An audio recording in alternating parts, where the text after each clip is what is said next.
Curious how to compose the enchanting sounds of the E harmonic minor scale for piano?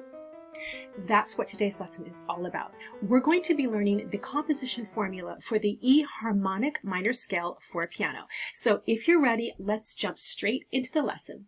Learning the E harmonic minor scale is great if you are interested in composing, if you're interested in improvising, if you just want to up-level your playing.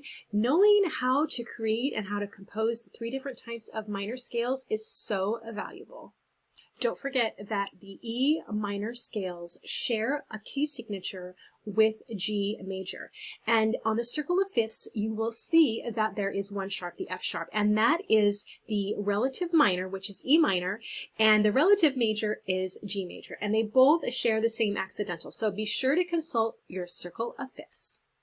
So we're going to start with the E natural minor scale. So I've already given you the E to start with, and the next note in the E natural minor scale is F sharp, because that's from our key signature, which we borrowed from the G major because that's our relative major.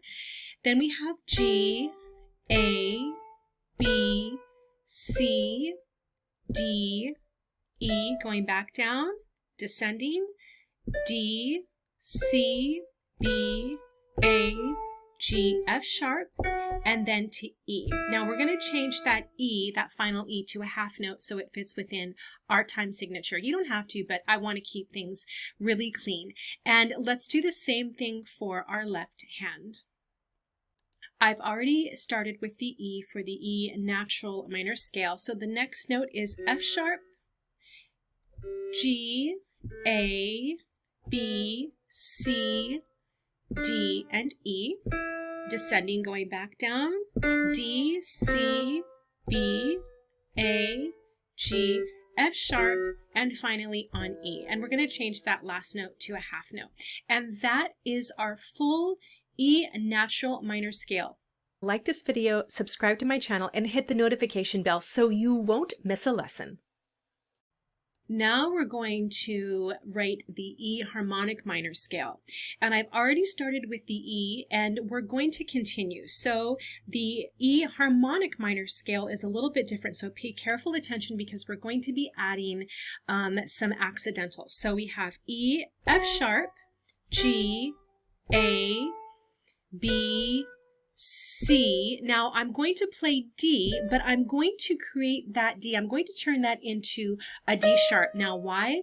Because to make the E minor scale harmonic, you have to raise that D a half step and it becomes a D sharp, and then up to E.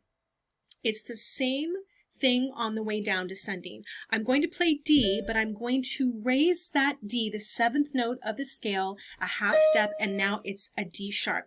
And that creates that tension when you go down to C. And then you're going to continue down, B, A, G, F sharp, and E. And we'll turn that last note into a half note. And now we're going to do the same thing with our left hand. Start out with, this is for your left hand, then you proceed with the F sharp, G, A, B, C. Now we're going to play a D, but we're going to raise that D a half step to make it a D sharp, because that is what creates that tritone between the C and the D sharp. That's what creates the harmonic minor scale, and then up to E. And going back down, it's the same thing. We're going to write the D, but we're going to raise that seventh note of the scale. That's the seventh degree of the scale, a half step, put a sharp by it, and then continue back down to the C, B, A, G, F sharp, and E. And I'm going to change this last note to a half note because we're in the key time signature of 4/4. And that is the complete set of the natural minor, and now we've added the harmonic minor. Now let's add the final type of minor scale in the key of E minor, and that is the melodic minor scale. So the third and final type of a minor scale in E minor is the melodic minor. Now this is a little bit tricky. So when we're ascending, that means when we're going up, we're going to raise the sixth and the seventh degree. So let's get started. So we have E, F sharp, G, A, B. Now I'm going to play C, but I have to sharp that C because we have to sharp the 6th and the 7th degree. So you raise the C to a C sharp. Now we have D, and I'm going to raise that to that's D sharp, because we again have to raise that D a half step, and then of course ending on E. Now going back down, this is where it gets tricky. With the melodic minor scale, when you are descending, when you're going down, going back to the lower E, you're going to revert back to the natural minor scale, which actually makes it really easy. But it's a little bit tricky because it goes one way up and a different way down. So we have E, and then we have D, C, B, E, A, F sharp, and E. And then let's change that last note to a half note. And it's exactly the same thing with our left hand. So I've started with the first note with our left hand for the E melodic minor scale. So we have E and then F sharp, G, A, B. Now we're going to play a C, but we have to raise that C a half step to make it a C sharp, because that's what creates the melodic minor scale, as well as the 7th degree of the scale, which is D. We're going to raise that a half step to create a D sharp, and then to E.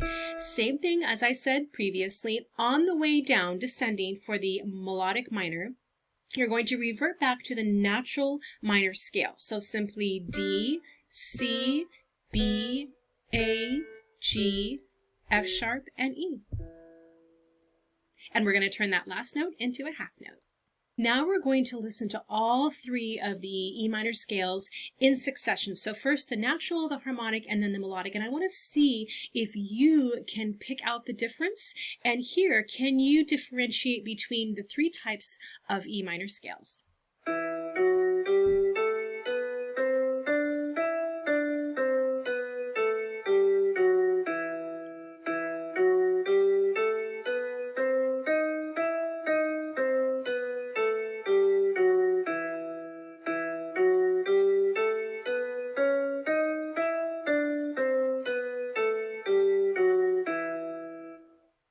There are so many songs that use the E harmonic minor scale. I'm sure you've heard of the piece by Beethoven for Elise. Well, that uses the E harmonic minor scale in the opening. I'll leave a link in the description box below if you want to go and take a deeper dive into all of the E minor scale and everything it has to offer. I am so excited to share all things musical with you, and I can't wait to help you start designing your best daily music practice plan. Be sure to check out these 2 videos and subscribe and hit the notification bell so you won't miss a lesson. And I will see you at your next lesson, and don't forget, start making music happen.